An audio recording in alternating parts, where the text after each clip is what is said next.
Hello everyone and welcome back to my channel. आज हम लोग क्लास 9 के साइंस बुक का चैप्टर 2 पढ़ने वाले हैं, जिसका नाम है cell the building block of life. ये बहुत ही मज़ेदार चैप्टर है और इसका लगभग आपने 8th क्लास में ही पढ़ा है, तो बस थोड़ा रिवाइज होगा और कुछ नई चीज़ें सीखेंगे। It is widely accepted amongst the scientific community that life originated in water.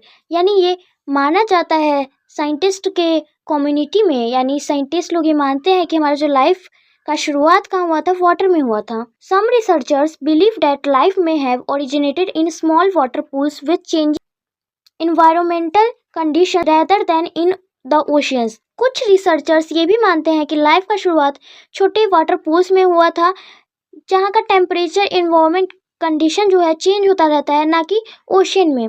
Hot springs are examples of such environments.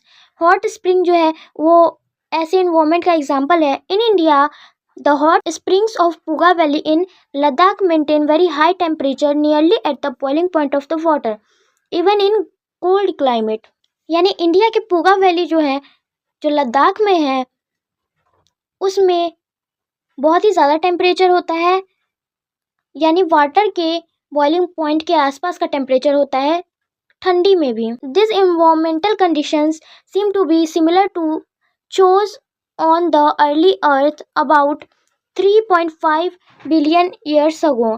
यानी ये जो हमारी पृथ्वी का जो इन्वायरमेंट था 3.5 बिलियन ईयर्स अगो, उससे थोड़ा मिलता जुलता है। यानी उस पुगा वैली का और पास्ट में हमारे अर्थ का जो टेम्परेचर था वो मिलता जुलता था। The organism living in this hot springs are mostly heat loving bacteria called thermophiles which are unicellular. यानी इस स्प्रिंग में जो, इस हॉट स्प्रिंग में जो बैक्टीरिया रहते हैं, ऑर्गेनिज्म रहते हैं, वो मोस्टली हीट लविंग होते हैं, जिसको थर्मोफाइल्स कहा जाता है, जो सेलुलर होते हैं। Think over it, where does a cell come from. यानी सेल कहाँ से आया है। How have technological interventions facilitated the creation of new knowledge in understanding the world beyond the naked eye। कैसे जो टेक्नोलॉजी का इन्वेंशन था वो हमें हेल्प किया ऐसे चीज़ों को देखने में जो हम खुली आंखों से नहीं देख सकते, यानी उसके लिए हमें माइक्रोस्कोप की ज़रूरत पड़ती है। उसका नॉलेज लेने में हमें कैसे मदद किया, हमारे टेक्नोलॉजी और इन्वेंशंस ने। How is the cell structural and functional unit of life. Cell structural और फंक्शनल यूनिट ऑफ लाइफ क्यों है। How does a cell multiply. Cell multiply कैसे होता है, तो इसके बारे में हमें सोचना है, और इसका जो आंसर है वो मैंने पहले ही आपको शॉर्ट्स में दे रखा है। Scientist from the Birbal Sahni institute of palaeo sciences Lucknow studied this hot springs and found that calcium carbonate form rapidly around them. यानी Birbal Sahni institute palaeo science का है, वो लखनऊ में है। वहाँ के साइंटिस्ट ने पाया कि जो हॉट स्प्रिंग्स है उसमें कैल्शियम कार्बोनेट बहुत ही जल्दी बन रहा है उनके आसपास, हॉट स्प्रिंग के आसपास। This deposits may have protected early organic molecules from harmful radiation and extreme conditions and they may have also helped in the formation of the first protective membrane the barrier that defines a cell.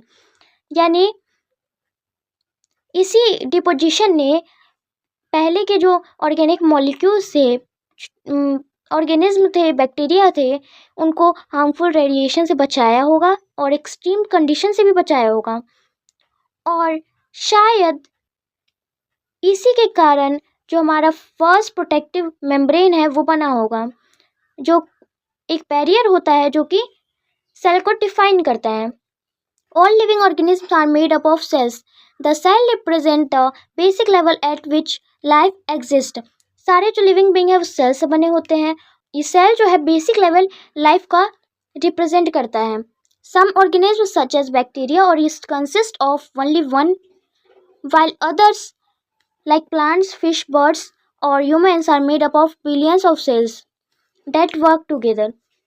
यानी कुछ जो है bacteria, yeast, वो सिर्फ एक cell से बने हुए हैं जिसको हम यूनिसेलुलर कहते हैं, और कुछ जो है वो प्लांट, फिश, बर्ड्स, ह्यूमंस, वो बहुत सारे सेल्स से बने हुए हैं, मिलियंस ऑफ सेल्स से, तो उनको हम लोग मल्टी सेलुलर कहते हैं, जो कि साथ में काम करते हैं, उनके सेल्स साथ में काम करते हैं और कोई भी फंक्शन करते हैं।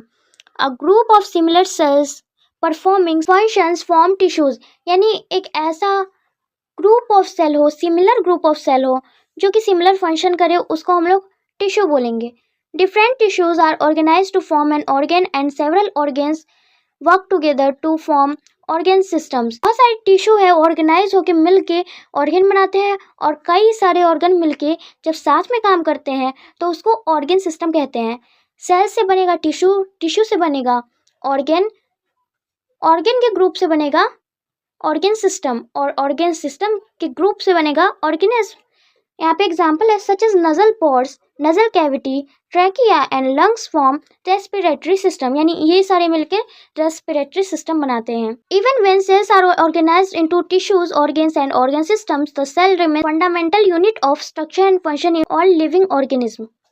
सेल से मिलकर टिश्यू बना, ऑर्गन सिस्टम बना, लेकिन अभी भी एक चीज कॉमन है, क्या? जो सेल है वो फंडामेंटल यूनिट रहेगा स्ट्रक्चर का और फंक्शन का सारे लिविंग ऑर्गेनिज्म में। This makes us wonder how such टिनी cells perform so many activities. ये बात हमें आश्चर्यचकित करेगी कि हमारा जो सेल है, इतने छोटे सेल जो हैं वो मिलके कैसे डिफरेंट एक्टिविटीज करते हैं। What are the different components of a cell? एक सेल के डिफरेंट कंपोनेंट्स क्या हैं? How do these cells in our body communicate with each other? Do cells live forever or do they die? In this chapter, we will explore the answers to these questions as we enter the fascinating world of cells.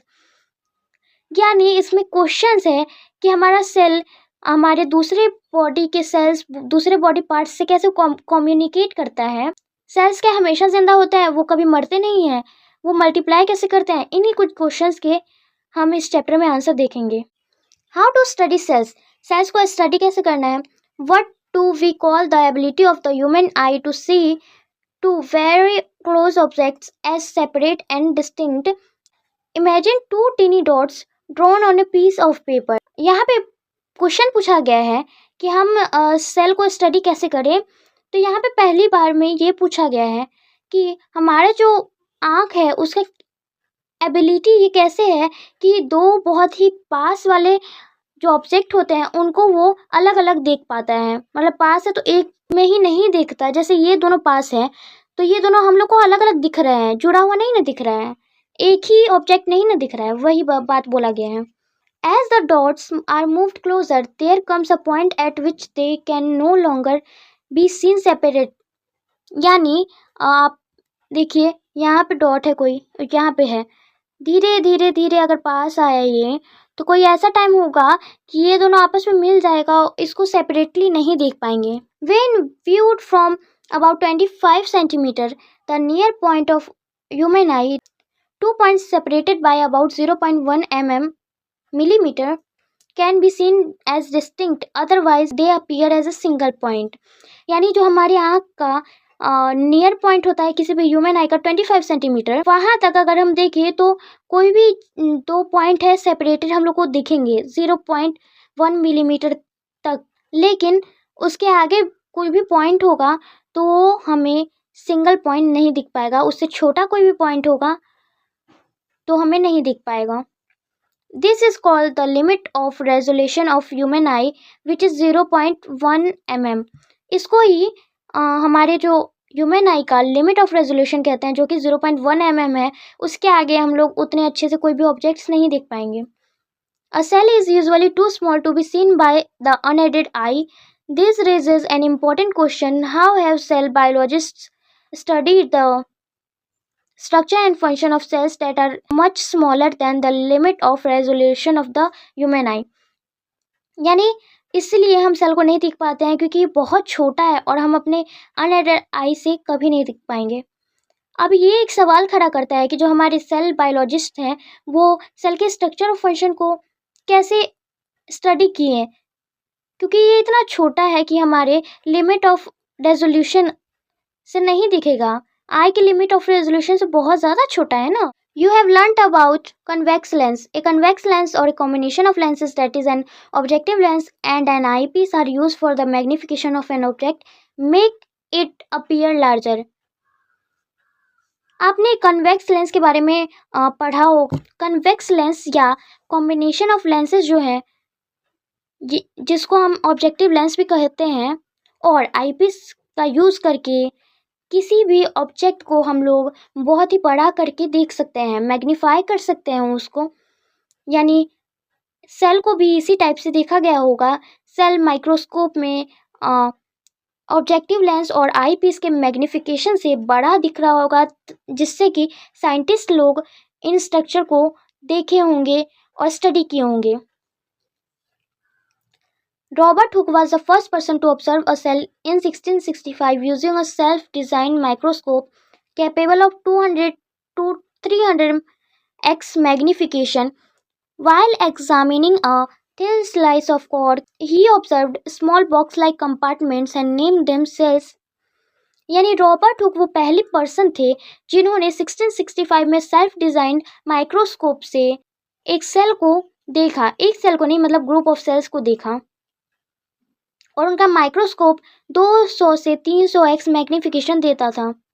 Cork के thin slices को देखते हुए उन्होंने observe किया कि वहाँ पे small box like compartment है, छोटे छोटे बॉक्स लाइक कंपार्टमेंट है, और उन्होंने उनका नाम सेल दिया। और ये जो रॉबर्ट हुक के बारे में है वो आपने इट में भी आई एम श्योर पढ़ा ही होगा। In school laboratories light microscopes are used to observe the objects using different objective lenses, example 10x 40x, to achieve better magnification and resolution under visible light.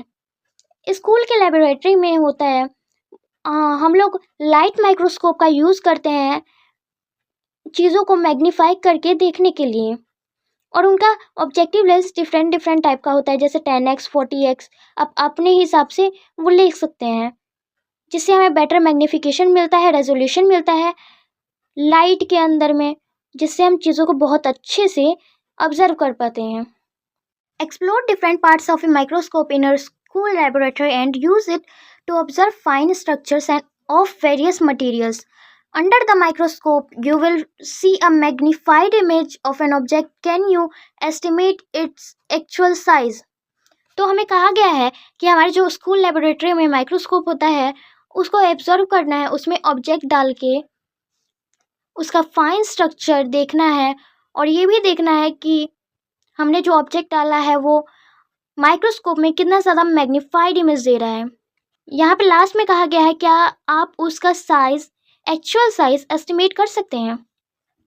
यहाँ पे एक microscope का structure दिया गया है। Activity 2.1, let us estimate the size of a cell. हम एक cell का साइज एस्टिमेट करते हैं। Take a transparent ruler with millimetre markings.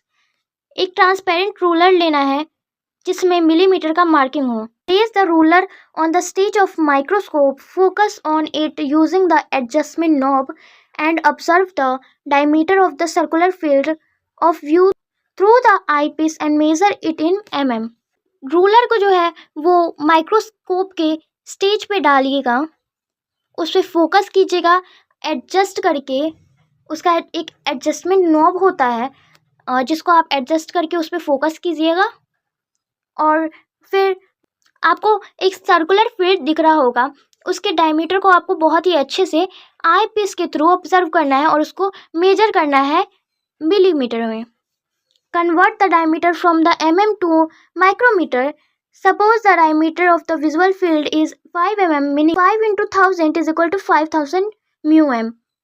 यानी जो आपको mm में डायमीटर मिला है उसको माइक्रोमीटर में चेंज करना है। मान के चलिए आपका जो डायमीटर आया वो 5 mm था, तो उसको 1000 से मल्टीप्लाई करके 5000 μm आ जाएगा डायमीटर विजुअल फील्ड का। Remove the ruler and place N onion peel slide on the stage of the microscope. आप रूलर को हटा दीजिए और उसके ऊपर एक ऑनियन पील स्लाइड डाल दीजिए उसके स्टेज पे। Focus on the slide and count the number of cells present along the diameter of the field of view in one straight line। आपको स्लाइड पे फोकस करना है और काउंट करना है कि कितने सेल्स जो है उस डायमीटर के अलोंग उस फील्ड में एक स्ट्रेट लाइन में है। Estimate the real size of the cell using the formula. अब इस की साइज को एस्टिमेट करने के लिए फॉर्मूला दिया गया हुआ है, देखते हैं। Unit conversion 1 millimetre is equal to 1000 micrometre, यानी 1 मिलीमीटर जो होता है वो 1000 माइक्रोमीटर होता है। अब estimated size of onion peel cell को एस्टिमेट करने के लिए का अंदाज़ा लगाने के लिए ये फॉर्मूला दिया गया हुआ है। Diameter of the visible field in micrometre, जो भी डायमीटर है विजिबल फील्ड का माइक्रोमीटर में, divided by number of cells along the diameter, और उसको डिवाइड करना है नंबर ऑफ सेल्स से जो कि डायमीटर में है। यहाँ पे एक रेडी टू गो है, वो देखते हैं। एन इलेक्ट्रॉन माइक्रोस्कोप, ये दिखाया गया है electron microscope. Apart from light microscope, scientist also use powerful electron microscopes that reveal the fine details of a cell structure। हमारे जो साइंटिस्ट है लाइट माइक्रोस्कोप के अलावा पावरफुल इलेक्ट्रॉन माइक्रोस्कोप भी यूज़ करते हैं, जो कि सेल के स्ट्रक्चर का फाइन डिटेल्स रिवील करता है। These instruments use a beam of electrons instead of light to produce highly magnified images। ये जो इंस्ट्रूमेंट है वो एक बीम ऑफ इलेक्ट्रॉन का यूज़ करती हैं, लाइट का यूज़ नहीं करते हैं। नॉर्मल जो माइक्रोस्कोप होता है वो लाइट का यूज़ करते हैं, लेकिन ये बीम ऑफ इलेक्ट्रॉन का यूज़ करते हैं, जिससे कि हाईली मैग्नीफाइड इमेज जो होता है प्रोड्यूस होता है, और हम सेल के स्ट्रक्चर को देख सकते हैं। कहाँ तक? नैनोमीटर स्केल तक देख सकते हैं। यहाँ पे बताएगी कि 1 नैनोमीटर 1 मीटर का 1 बिलियंथ पार्ट होता है। तो आप सोच सकते हैं कि कितना हम लोग डीपली देख सकते हैं उसको। Suppose 25 cells are seen along the diameter. In case the size of one onion cell would be 5000 μm by 25 is equal to 200 μm। आपको सपोज करना है कि 25 सेल डायमीटर के अलोंग रखा गया है। उस केस में जो 1 ऑनियन सेल का जो साइज होगा वो 5000 μm by 25 is equal to 200 μm होगा। If the estimated size of an onion peel is 200 μm, how much does a light microscope magnify this cell? अगर किसी सेल का एस्टिमेटेड साइज जो है, किसी ऑनियन पील के सेल का एस्टिमेटेड साइज जो है वो 200 μm है, तो लाइट माइक्रोस्कोप में ये सेल कितना मैग्नीफाई होगा? The total magnification of a microscope depends on its magnifying power of the eyepiece and the objective lens। यानी किसी भी माइक्रोस्कोप का टोटल मैग्निफिकेशन इस चीज़ पे डिपेंड करेगा कि उसके मैग्नीफाइंग पावर कैसा है, यानी उसके आईपीस और ऑब्जेक्टिव लेंस का मैग्नीफाइंग पावर ही डिसाइड करेगा कि उसका टोटल मैग्निफिकेशन कितना होगा। If both the eyepiece and the objective lens have the magnifying power of 10x, the total magnification will be 100x। This means that a cell with an estimated size of 200 μm will appear 100 times larger। यानी अगर किसी objective lens और eyepiece का size 10x है तो उसका total magnification 100x हो जाएगा। इसका मतलब ये होता है कि किसी सेल का अगर एस्टिमेटेड साइज 200 μm है तो वो 100 टाइम्स लार्जर दिखेगा हम लोग को माइक्रोस्कोप में। Thus a microscope allows us to see very small structure clearly and is an essential tool for studying the cell structure। इसीलिए जो हमारा माइक्रोस्कोप है वो हमें काफ़ी डीपली देखने में हेल्प करता है, बहुत ही स्मॉल स्ट्रक्चर्स को देखने में हेल्प करता है, वो भी क्लियरली। इसलिए वो हमारा बहुत ही इसेंशियल टूल है, सेल के स्टडी में हेल्प करता है वो।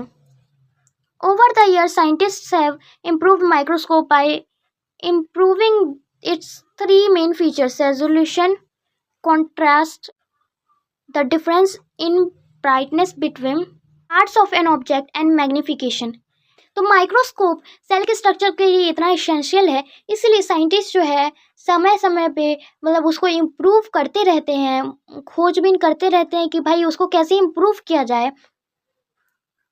और ये इम्प्रूवमेंट 3 बेसिकली फीचर्स पे डिपेंड करता है: कॉन्ट्रास्ट, रेजोल्यूशन और मैग्निफिकेशन का। This improvements have turn microscope into a powerful tool for studying cells. इन्हीं की वजह से जो हमारा माइक्रोस्कोप है वो पावरफुल टूल बन गया है स्टडी के लिए सेल्स के। You can see a picture of the lower surface of colocasia leaf observed under a scanning electron microscope. ये एक लोअर सरफेस है कोलोकासिया लीफ का, जो कि स्कैनिंग इलेक्ट्रॉन माइक्रोस्कोप से देखा गया है। ये देखिए यहाँ पे स्टोमाटा भी दिख रहा है, 0.05 mm लिखा हुआ है। Structure of a cell. You have learned that the cells are organized into specialized tissues and organs and collectively perform specific function. आपने पढ़ा है कि जो सेल्स हैं वो ऑर्गेनाइज्ड है टिश्यू में और ऑर्गन्स में, और वो साथ में मिलके फंक्शन करते हैं, कलेक्टिवली फंक्शन करते हैं. For this cells to function as units they must be able to interact with one another and with their surroundings. यानी सेल्स अच्छे से फंक्शन कर सके इसके लिए क्या ज़रूरी है कि वो अपने आसपास से इंटरेक्ट कर सके, सराउंडिंग से इंटरेक्ट कर सके और अदर सेल से भी इंटरेक्ट कर सके. ये बहुत ही ज़रूरी है उनके फंक्शन के लिए. These interactions occur at the cell boundary where substances move between the cells and their external environment. ये जो इंट्रैक्शन होता है वो सेल बाउंड्री पे होता है और सब्सटेंसेस जो हैं वो सेल के अंदर जाते हैं और अंदर वाले एक्सटर्नल इन्वायरमेंट में बाहर भी आते हैं. Even single celled organism exchange materials and respond to their environment through cell membrane. Unicellular जो ऑर्गेनिज्म हैं वो भी अपने मटेरियल का एक्सचेंज करते हैं और अपने इन्वायरमेंट से रिस्पॉन्ड करते हैं सेल मेम्ब्रेन के through. Cell membrane, the universal feature of a cell. The cell membrane is a thin boundary that surrounds a cell and protects its contents. यानी सेल मेम्ब्रेन जो है यूनिवर्सल फीचर है, cell का सब में होता है. और सेल मेम्ब्रेन एक थिन बाउंड्री है, यानी बहुत ही पतला बाउंड्री है जो कि हमारे सेल को सराउंड करता है, प्रोटेक्ट करता है उसके अंदर के कंटेंट को. It defines the individuality of a cell and is also called the plasma membrane. ये सेल की जो इंडिविजुअलिटी है उसको डिफाइन करता है और इसको हम लोग प्लाज्मा मेम्ब्रेन भी कहते हैं. The cell membrane is selectively permeable which means it allows some substances to pass through while blocking others. यानी सेल मेम्ब्रेन जो है सेलेक्टिवली परमिएबल है, जिसका मतलब है कि वो कुछ सब्सटेंसेस को अंदर आने देता है और कुछ को ब्लॉक कर देता है. You have learned how oxygen and carbon dioxide move across the membranes of alveoli in the lungs.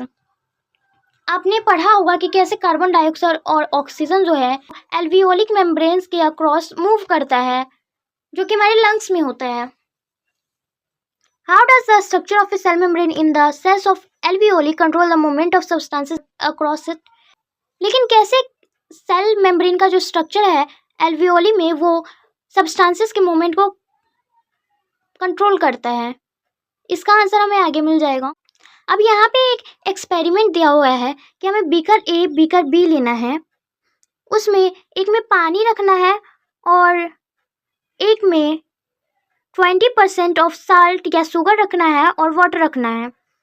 ये लेकिन आलू को उसमें डालने से पहले दोनों का मेजर उसका वेट चेक कर लेंगे और कहीं पे लिख लेंगे, नोट कर लेंगे, रिकॉर्ड कर लेंगे. फिर उसको अंदर डाल देंगे बीकर ए में और बीकर बी में. दोनों का साइज़ शेप सेम होना चाहिए. तो कुछ टाइम बाद बीकर ए का जो आलू है वो स्वेल हो जाएगा और बीकर बी का वो श्रिंक हो जाएगा. यानी देखिए यहाँ पे इमेज में ये दोनों सेम साइज़ का है, बट ये थोड़ा फूला फूला लग रहा है और ये थोड़ा छोटा लग रहा है. तो इसका रीज़न क्या है वो हम आगे देखेंगे. मैंने इसको ब्रीफ इसलिए कर दिया है क्योंकि ये बहुत ही लॉन्ग है और उसको करने में बहुत टाइम जाएगा. What do you infer, what do you expect in terms of changes in their weight. यानी आपको क्या लगता है उसके वेट में चेंजेस क्यों हुआ है. The weight of the potato piece in beaker A has increased and the weight of the potato piece in beaker B has decreased. यानी उनका वेट बीकर ई के पोटैटो का इंक्रीज हुआ लेकिन बीकर बी वाले का डिक्रीज हुआ. क्यों हुआ. This happens because the cell membrane allows water to move in and out of the cell, but not the sugar or salt molecules. ये इसलिए हुआ क्योंकि जो हमारा जो सेल मेम्ब्रेन है उसने अलाउ किया वाटर के मूवमेंट को. पहले वाले में वाटर बाहर से अंदर आया और वहीं दूसरे वाले में जो वाटर था आलू के अंदर से बाहर गया, लेकिन उन्होंने साल्ट या शुगर मॉलिक्यूल्स को अंदर बाहर नहीं करने दिया. Water moves from an area with more water and less solute to an area with less water and more solute until the concentration in the two areas become equal. यानी जो water है वो डाइल्यूट सॉल्यूशन से concentrated solution में गया, उसकी तरफ बढ़ा. अभी डाइल्यूट सॉल्यूशन क्या होता है और कंसनट्रेटेड सॉल्यूशन क्या होता है. यानी जिसमें सॉल्यूट ज़्यादा हो और सॉल्वेंट कम हो उसको कंसनट्रेटेड कहेंगे. कम हो या ऑलमोस्ट इक्वल हो और जिसमें वाटर ज़्यादा हो, सॉल्यूट कम हो, उसको डाइल्यूट कहेंगे। और ये वाटर का मूवमेंट तब तक हुआ जब तक कि दोनों एरिया का कंसंट्रेशन सेम ना हो जाए, यानी आलू के अंदर का और बीकर में जो वाटर है उसका कंसंट्रेशन जब तक सेम नहीं हुआ तब तक ये मूवमेंट हुआ। This movement of water through is selectively permeable membrane is called osmosis. ये जो मूवमेंट है वाटर का एक सेलेक्टिवली परमेएबल मेम्ब्रेन से, उसको ऑस्मोसिस कहा जाता है। You have learned in activity 7.8 dye spreading in a water and 7.9 fragrance spreading in air indicate that particles of matter intermix due to the differences in their concentrations are also called a concentration gradient। यानी आपने class 8 में dye spreading in water activity पढ़ा। Class 8 में ही 7.9 experiment क्या था, fragrance spreading in air,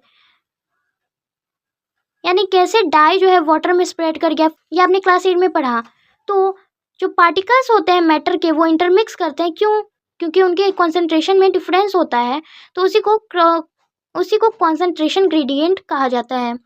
Diffusion is the net movement of particles from higher to lower concentration which occurs even without a membrane। यानी diffusion जो है वो net movement है particles का जो कि हायर से लोअर कॉन्सेंट्रेशन में जाता है, जो कि बिना किसी मेम्ब्रेन के भी हो जाता है। यानी ऑस्मोसिस में सेल मेम्ब्रेन चाहिए बट इसमें वो ज़रूरी नहीं है।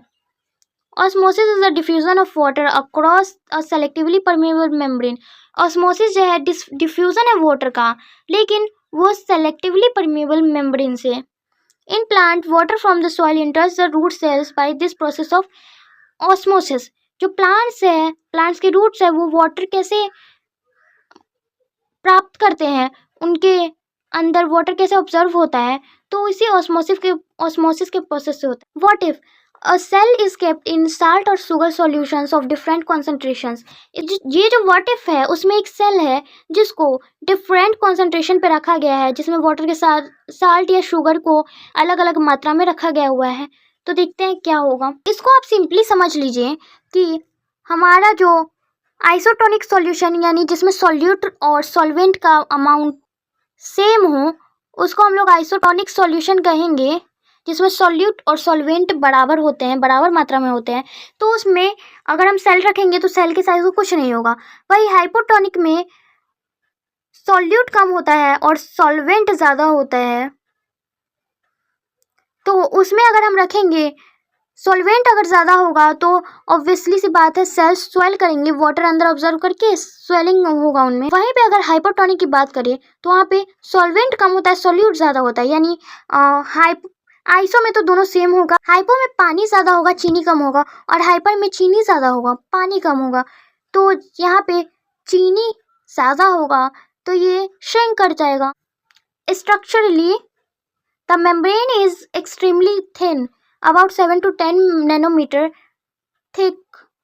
1 nanometer is equal to 0.000001 millimeter। यानी जो हमारा सेल है उसका स्ट्रक्चर बहुत ही ज़्यादा सेल मेम्ब्रेन का थिन होता है, जो कि 7 से 10 नैनोमीटर ही होता है, और जिसका आपको 1 नैनोमीटर इज इक्वल टू ये मिलीमीटर में दिया हुआ है।